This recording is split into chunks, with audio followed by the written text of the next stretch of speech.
कभी सोचा है कि जब गेंद को लात मारते हैं तो क्या होता है? या एक सेब हमेशा नीचे की तरफ ही क्यों गिरता है? ये सब उन अदृश्य ताकतों की वजह से होता है जो हमारी दुनिया को चलाती हैं। चलिए आज हम इन्हीं ताकतों यानी बल और दबाव के राज खोलते हैं। तो आखिर ये रहस्यमयी ताकतें हैं क्या? ये कोई जादू वादू नहीं है, बल्कि एक ऐसा विज्ञान है जो हर जगह मौजूद है, हमारे हर काम में। चलिए इसे समझते हैं। चलिए सबसे पहले शुरू करते हैं बल से। ये एक ऐसा तरीका है जिससे चीजें एक दूसरे पर असर डालती हैं। ये एक तरह की बातचीत है, बस बिना शब्दों के। अगर ऐसे सबसे आसान शब्दों में कहें तो बल या तो एक धक्का है या फिर एक खिंचाव। बस इतना ही सिंपल है। जब कोई दरवाजा धकेलता है या एक रस्सी खींचता है तो वो बल का ही इस्तेमाल कर रहा होता है। अच्छा, हम बल को देख तो नहीं सकते, लेकिन इसका असर वो जरूर देख सकते हैं। ये एक लुकी हुई गेंद को चला सकता है, चलती हुई गेंद की रफ्तार को बदल सकता है, उसकी दिशा मोड़ सकता है, या नींबू की तरह उसका आकार भी बदल सकता है। तो सबसे जरूरी बात यह है कि बल कोई जादू नहीं है ना? ये हमेशा दो चीजों के बीच एक इंटरैक्शन, मतलब एक तरह की बातचीत का नतीजा होता है। जैसे एक खड़ी हुई कार को सिर्फ देखने से वो नहीं चलेगी, उसे चलाने के लिए उसे छूकर धकेलना होगा, यानी उसके साथ इंटरैक्ट करना होगा। चलिए अब इसे और आसान बनाते हैं। जितने भी बल हैं ना, उन्हें हम दो बड़ी कैटेगरीज में बांट सकते हैं। वो जिन्हें छूने की जरूरत होती है और वो जो दूर से ही काम कर सकते हैं। तो इनमें फर्क बहुत सीधा सा है। संपर्क बल, जैसा कि नाम से ही पता चल रहा है, सीधे टच की मांग करते हैं। वहीं दूसरी तरफ असंपर्क बल, वो बिना छुए दूर से ही अपना असर दिखा सकते हैं।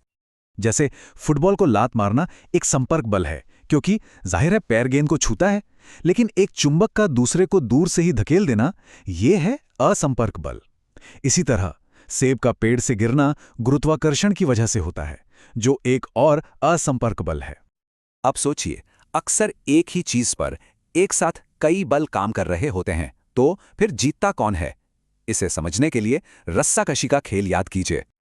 ये बहुत सीधा सा हिसाब है। अगर दो लोग एक ही तरफ से बक्से को धकेल रहे हैं तो उनकी ताकत जुड़ जाएगी। अगर वे उल्टी दिशाओं से धकेलते हैं तो बक्सा ज्यादा ताकतवर इंसान की तरफ जाएगा, और अगर दोनों बराबर की ताकत लगाएं तो बक्सा हिलेगा ही नहीं। ये हो गया एक गतिरोध, मतलब टोटल फोर्स 0। लेकिन क्या सिर्फ बल की ही पूरी कहानी है? जरा सोचिए, एक तेज धार वाला चाकू तो काट देता है, पर एक मोटा चाकू क्यों नहीं, भले ही हम जोर बराबर लगा रहे हों? ऐसा क्यों होता है? इसका मतलब है कि मैदान में कोई और खिलाड़ी भी है, और वो खिलाड़ी है दबाव या प्रेशर। ये सिर्फ इस बात पर डिपेंड नहीं करता कि कितना जोर लगाया गया, बल्कि इस पर भी कि वो जोर कितनी जगह पर फैला हुआ है। दबाव को समझना भी आसान है। ये वो बल है जो एक तय एरिया पर लगता है, और यहां पर एरिया या क्षेत्रफल यही सबसे जरूरी शब्द है। इसी में उस चाकू वाली पहेली का जवाब छिपा है। देखिए, जब एरिया बहुत छोटा होता है, जैसे कील की नोक, तो सारा का सारा बल एक ही पॉइंट पर जमा हो जाता है, जिससे प्रेशर बहुत बहुत ज्यादा हो जाता है। लेकिन जब एरिया बड़ा होता है, जैसे ट्रैक्टर के चौड़े टायर, तो वही बल फैल जाता है और प्रेशर कम हो जाता है। अरे, इसीलिए तो स्कूल बैग के पट्टे चौड़े बनाए जाते हैं। वो बैग के वजन को कंधों पर फैला देते हैं, जिससे प्रेशर कम होता है और हमें आराम महसूस होता है। लेकिन रुकिए, दबाव सिर्फ ठोस चीजों पर ही नहीं होता, ये तो पानी और हवा जैसी चीजों में भी काम करता है। और यहीं से कहानी और भी मजेदार हो जाती है। पानी में जितना नीचे जाएंगे ना, दबाव उतना ही बढ़ता जाएगा। क्यों?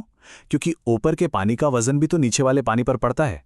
अगर एक बोतल में नीचे की तरफ छेद करें तो पानी सबसे ज्यादा तेजी से बाहर निकलेगा। अब जरा सोचिए, हम सब हवा के एक बहुत बड़े समंदर की तह में रहते हैं, और इस सारी हवा का भी अपना वजन होता है। ये जो हवा है ना, ये हम पर लगातार बहुत जबरदस्त दबाव डालती है। इसे कहते हैं वायुमंडलीय दबाव, और यकीन मानिए ये बहुत बहुत ज्यादा होता है। तो फिर सवाल ये उठता है कि अगर हम पर इतना ज्यादा दबाव है तो हम किसी कोल्ड ड्रिंक कैन की तरह पिचक क्यों नहीं जाते? इसका जवाब हमारे अंदर ही है। हमारे शरीर के अंदर का जो दबाव है वो बाहर के वायुमंडलीय दबाव के ठीक बराबर होता है, जिससे एक परफेक्ट बैलेंस बन जाता है। अंदर का प्रेशर बाहर के प्रेशर को कैंसिल कर देता है। वायुमंडलीय दबाव की ताकत को हम देख भी सकते हैं। जब एक रबड़ सकर को दीवार पर चिपकाया जाता है तो हम अंदर की हवा बाहर निकाल देते हैं। फिर बाहर की हवा का दबाव ही उसे दीवार से चिपकाए रखता है। तो बल और दबाव, ये वो अदृश्य ताकतें हैं जो हमारी दुनिया को चलाती हैं। ये हर चीज पर असर डालती हैं, सेब के गिरने से लेकर हमारे जिंदा रहने तक। अब सोचने वाली बात यह है कि और कौन-कौन से ऐसे अदृश्य नियम हैं जो हमारी दुनिया को इसी तरह आकार देते हैं।